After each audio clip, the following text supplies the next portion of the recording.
So before YouTube goes ahead and forces another improvement on us, let's talk about every awful feature that's already ruining the platform as we speak. Because somehow, some way, every update YouTube makes feels less like an update and more like they don't really want us to be on the app. So today we're gonna go ahead and break down every single YouTube feature that everyone hates. So let's begin. So I just wanna quickly touch on why I think these updates just keep getting worse and worse. YouTube used to feel simple, like you would just search for a topic that you were interested in, watch that video, and then like occasionally fell down some sort of rabbit hole that a few hours later you regretted. But now YouTube is in this like weird phase where they try and add all these new features. And some of them are good ideas, just like the final release doesn't really hit. So let's go ahead and cover all of them, starting with the biggest disaster of all, and that, auto-dubbing. This is the view killer and also the money killer. This might actually be the most universally hated update that YouTube has done in years. And that's saying something because auto-dubbing literally manages to hurt everybody involved. Viewers hate it, creators hate it, and YouTube, well, they literally admitted that it doesn't work at all. Well, as good as it should, yet they still love it. But why does everyone hate this feature? Because it literally translates all your videos, which allows you to reach a broader audience and get more views. What's the problem with that, right? Well, the viewers hate it because it literally breaks everything. Auto-dubbing is literally the equivalent of eating a microwave meal. It's technically edible, but we all know it's bad for you. Like auto-dubbing literally sounds like it was made decades ago. Like that robotic, emotionless sound from Google Translate in like 2013. Everybody is reporting mispronunciations, wrong pacing, wrong annotation, dialogue flattening into this like weird mush, and all the soundtracks in the background being crushed into some like elevator noise. And the craziest part of all is that sometimes it decides to dub the music. Actual songs, like the vocals, the lyrics, all replaced by an AI that couldn't even do the right tone to begin with. And then there's like the ultimate viewer insult of them all. Sometimes you can't even turn it off. On some TVs and some tablets and some phones, you literally have no option to turn it off. It's just forced upon you. And sometimes it even dubs English to English for some reason. Or English to some like super formal Spanish, so it just sounds like some government announcement. So no matter how good this idea is, the delivery is terrible. And I'm not even the only one saying this. It destroys your RPM. And nobody is talking about this. Literally nobody. And even YouTube is trying to keep this quiet. When auto-dubbing is enabled, YouTube distributes your videos to the entire planet, allowing any language to watch your content. Suddenly, your videos include audiences coming from India, Pakistan, Brazil, Indonesia, Philippines, Vietnam, Latin America, Middle East. So inherently, there's nothing wrong with having more views, but here's the problem. Your ad rates, meaning how much you get paid, varies very specifically by the regions who are watching your content. US, UK, Canada, Germany, these mean high RPMs. But developing regions means very low RPM. So creators see their views going up, their watch time going up, even their subscribers are going up, but their CPM goes down, their RPM goes down, and essentially the income they were supposed to have ends up being sliced in half. Creators are literally just blaming the algorithm and thinking that their channels are nerfed. Nope, YouTube is just redirecting all of your high RPM audiences to low paying impressions. And now you may be thinking, why does YouTube even push this if everybody hates it? Well, the answer is pretty simple. It increases global watch time, which makes YouTube money. It increases the total ads served, which makes YouTube money. And it increases international reach metrics, which in turn makes YouTube more money. So who benefits from this? I mean, this section could be an entire video alone, but there's a few more disasters that I want to cover. So the next one is that ads are, these days, physically fighting you. So let's start off with the worst offenders. The best one being the pause screen ads, which to me is like the literal ultimate rage trigger. Let's say you were watching some sort of tutorial video and you just didn't understand a part. So you pause the video. You want to check something, you want to analyze a frame, so you rewind. And then YouTube goes, oh, looks like you paused your video. How about an ad? And suddenly the screen shrinks and this giant ad pops up. The UI shifts downwards and the button you wanted to click moves under your thumb like it's literally trying to avoid you. Or worst of all, getting hit with new ads. And of course, this is going to make viewers mad. They just want to watch a video in peace, but apparently for YouTube, that's just too much to ask. And the worst one of all is when you accidentally click the ad and then it pops up and opens a brand new page. And it all happens just because you wanted to rewind just a little bit. And now the next one is these stacked unskippable ads, especially on TV. Oh dear God. And this gets worse when you realize there is a lot of 10 to 30 second ads that you cannot even skip. Many people are complaining about getting 2 to 4 unskippable ads stacked next to each other, 30 to 60 seconds each, full sermons, entire podcasts, ads that play back to back, and ads that loop even if you exit the video. Even some premium users talked about how they're getting ads even though they're paying for premium. Imagine paying to avoid ads and still getting them. But yeah, honestly, the worst one of all is like the pause, rewind, skip ads, because even if you rewind 5 seconds, new ad. Skip ahead, new ad. Pause for too long, new ad. YouTube is literally saying like pay with your attention or pay with your wallet. But apparently your wallet won't even save you because again, premium doesn't guarantee that you won't see ads. But here's the thing, it's easy to complain when you're on the consumer side. There's literally nothing more daunting than watching ads over and over and over again.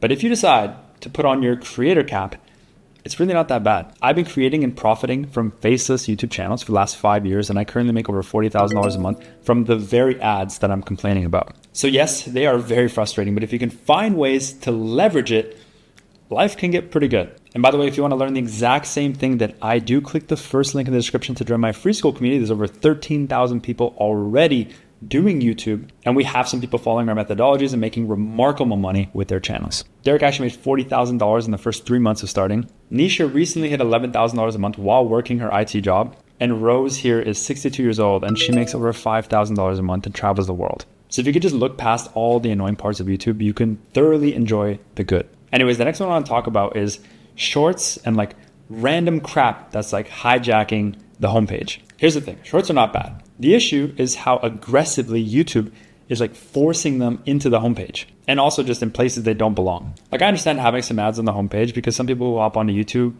might just want to consume a few shorts before watching a YouTube video. But YouTube literally distinguishes themselves as the long form platform, not the short form one. So why would they just start shoving shorts everywhere? It literally makes no sense. Another major issue I have is that search results are basically useless for learning. Like search used to be sacred. I remember back in the day where I could search how to fix my sink or like how to slice an onion. And you would actually get, helpful videos, 10, 15-minute videos that would actually guide you and help you through that problem. Now you get shorts, you get ads, you get spam, you get people also watched section, you get stuff you already watched section, you get stuff that is completely unrelated section, you get things you never asked for section, and you get basically everything and anything you didn't ask for. YouTube is basically just like TikTok, but with extra steps now. Like it's come to the point where you can literally search how to bake cookies and you'll get some random video of Call of Duty, even though you've never watched Call of Duty before. And my other main issue is that you can't even disable shorts. It's actually ridiculous. They removed the toggles, the filters, the category blocks, and the don't show me this again section. Why? And the last part about that is just the home screen is getting to the point where it's complete chaos. Why is it that I'm seeing on my homepage shorts, I'm seeing repeated videos, members only videos that I can't watch? Like why? Random topics, videos that I finished weeks ago, videos that I hate, videos from 2010, and then videos that I literally watched 6 years ago. I honestly have no words for this. Now, the next interesting one is the made for kids flagging. Let me explain. The issue is that even if you manually set your video for made for kids, YouTube can sometimes override it. And when this happens, your video no longer has comments, no notifications, no end screens, no revenue from personalized ads, limited discoverability, no playlists, and no watch later. Your video essentially becomes this like museum artifact. And really, like, why does a video even need that many restrictions? Like, why can't a child put a video in a playlist? Or why do YouTubers not get the revenue from the ads? None of it makes sense. And with that said, also, another issue is that a lot of inappropriate content can't be reported because it is actually flagged and marked as made for kids. And because it's flagged as made for kids, you have actually removed all the interactions. And some of the important interactions are stuff like commenting, liking, disliking, and reporting the video. This is literally the irony of the century. The system is designed to protect kids, but it's also protecting the content that shouldn't be there in the first place.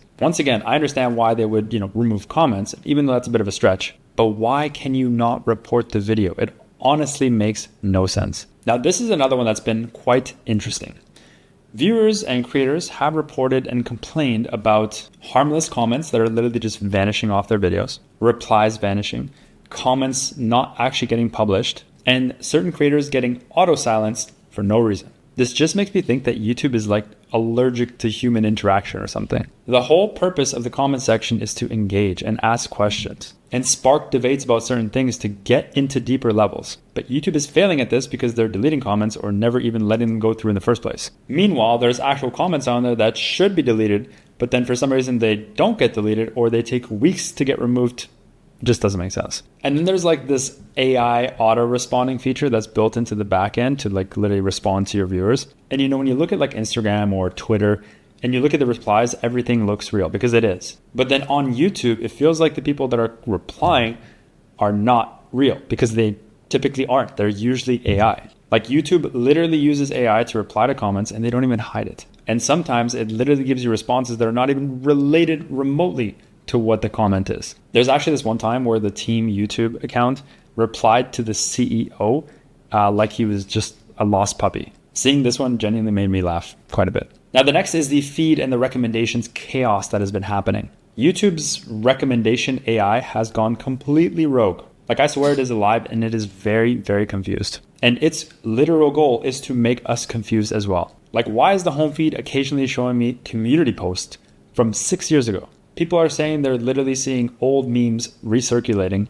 and posts from channels they've literally watched once years ago. This does not make anybody happy. And another one that is just absolutely boggling my mind, and I touched on it earlier, why are there members only videos hovering around my home screen? Like this is just pure sadness. Why would you even recommend a video that I cannot watch? It's like YouTube saying, hey, here's a video that you could watch, but you can't unless you pay us. You gotta love that. But the next two just really don't make sense. Number one, why is there no dislike counter anymore? There's no dislike button really. This one has been haunting YouTube for a very long time because when you watch videos, scams are able to hide in plain sight and clickbait is literally thriving. The dislike button was literally like a community quality control and now it's gone and all you can see is the good part of a video. So the issue with this is that your opinion has already been biased from the start. You can't see if a video is actually good or not because you can only see one side of it. And you won't really know until the end if a video is clickbait or not. This is overall a very, very silly update on their part. Back in the day, you could literally click on a video, see that it had 1,000 dislikes and 10 likes, and you could just click away and not waste your time. Where are the good days? So the main question remains, why do we keep putting up with all this? Well, because despite all of it, we stay, we watch, we upload, we laugh, we complain, and we cope. Because YouTube isn't just a platform, it is the platform. The one that everybody grew up on, from late millennials to Gen Z to even Gen Alphas. Everybody grew up on YouTube, no matter what era you were in. And YouTube knows that. That's why these problems don't even affect them. But if you want to stop being a consumer and start becoming a producer and start getting results like these by starting and building a faceless YouTube channel where you can basically capitalize on all those ads that we all hate and start making money online, then go ahead and click the second link in the description, book a call with myself and my team, and see what it looks like to work with me personally to help you reach your financial goals. I'll see you guys on the next video. And if you're interested in learning about the best niches that are working right now, go ahead and click that video right there.